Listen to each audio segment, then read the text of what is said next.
வணக்கம் விவசாய உறவுகளே.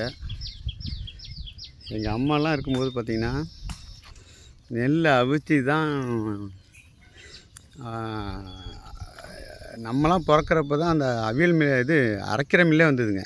அதுக்கு முன்னாடி அதை நெல்லை அவிச்சு குத்திருக்காங்க, உரலில் போட்டு குத்தி தான் அரிசி ஆக்கியிருக்காங்க.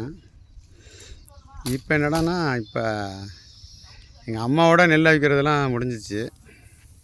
அதுக்கப்புறம் எல்லாமே அரிசி வாங்கி தான் சாப்பிட்றோம். எவ்வளோ தான் நிலம் வச்சுருந்தாலும் அரிசியை வாங்கி தான் சாப்பிட்றோம்.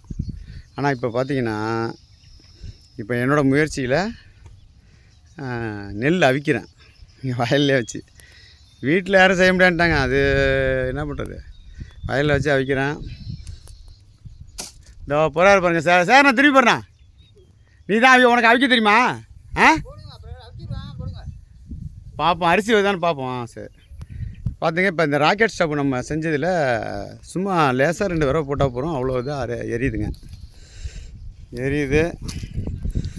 இதுபோல் நம்ம வயல் நெல்லில் நம்மளே அவிச்சு அரிசி ஆக்கி சாப்பிட்றதுல ஒரு சந்தோஷம் இருக்குது. அதை நீங்களும் முயற்சி செய்யலான்ங்கிறது என்னோடய எண்ணம். வணக்கம் விவசாய நண்பர்களே. உங்கள் கே. சுந்தர், விவசாயி டு வியாபாரி யூடியூப் சேனல். நன்றி, வணக்கம். நெல் அவியல் இன்னும் முடியவில்லை.